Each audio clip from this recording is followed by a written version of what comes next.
Mr. President. Today we are debating the narrow Senate fiscal year 2025 budget resolution that fulfills promises to secure America's borders, our national defense, and unleash our energy potential and finally start to get our fiscal house in order.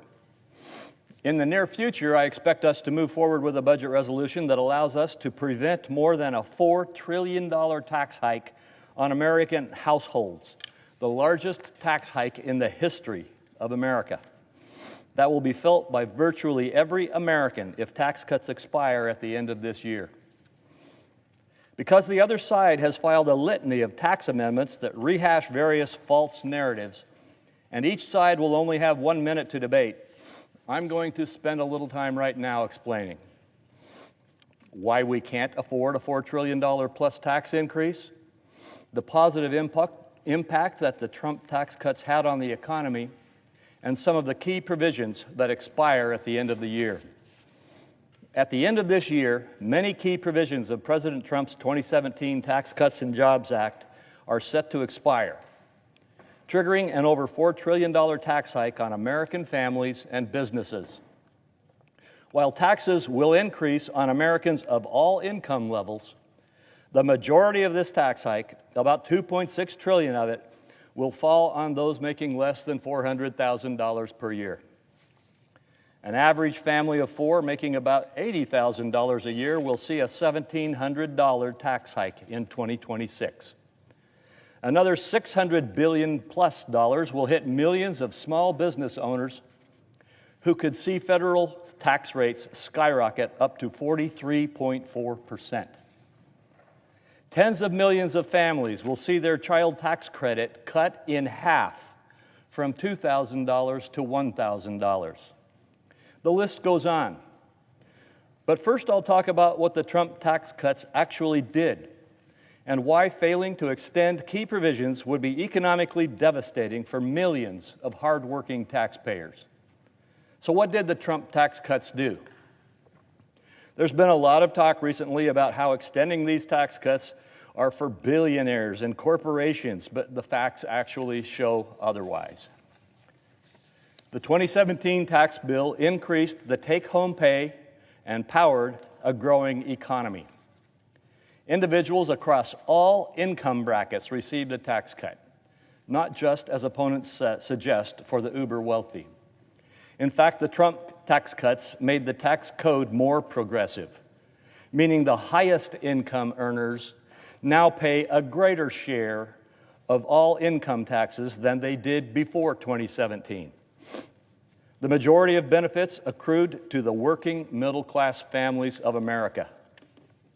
Between the bill's passage in 2017 and 2021, the bottom 50% of earners received the largest reduction in average tax rates at 17.3%.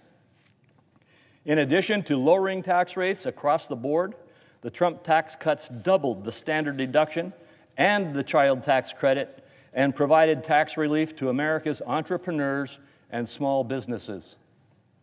The effect of pro-growth tax reform was immediate.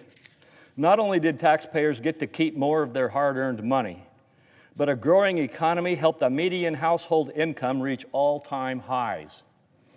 The labor market improved. Workers saw wage growth, and the unemployment rate fell dramatically to 3.5%, the lowest in 50 years. And the lowest income workers experienced the largest wage growth. Corporate inversions became a thing of the past, and America became the place to do business. All Americans reap the benefits of a booming economy. Extending this current tax, proven policy, and building on it is the best way to restore economic prosperity and opportunity for working families, many of whom are still struggling to recover from the historic inflation of the last 4 years.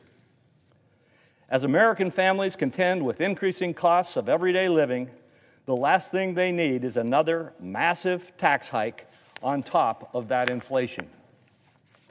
Failure is simply not an option. What happens if the Trump tax cuts expire?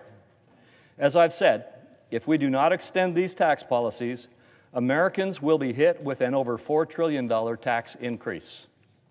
More than $2.6 trillion of that tax increase will fall on households earning less than $400,000 per year. An average family of four making $80,000 will be saddled with a $1,700 tax increase. This is the equivalent of 6 to 8 weeks' worth of groceries for a family of four. Tens of millions of families will see their child tax credit cut in half to $1,000, and 90% of taxpayers would see their standard deduction cut in half. Owners of over 20 million small businesses will face a massive tax hike, with taxes up to 43.4%. 7 million taxpayers will be impacted by the alternative minimum tax, up from just 200,000 taxpayers currently. Many more small businesses and farms will have their death tax exemption cut in half. The National Association of Manufacturers recently highlighted that if we allow the Trump tax cuts to expire, 6 million jobs will be at risk. $540 billion in employee compensation will be lost, and U.S. gross domestic product will be reduced by $1.1 trillion. Bottom line, while we aren't considering tax policy as a part of this reconciliation package, it's important to set the record straight at what's at stake in the upcoming tax debate. The stakes couldn't be higher. You're going to hear tonight dozens and dozens of tax amendments being brought. We're going to respond to each of those by explaining that that debate is not this amendment. This budget that we are debating today is on the border, on our national defense, and on increasing our oil and gas production to strengthen our economy. That's why the Senate and House Republicans are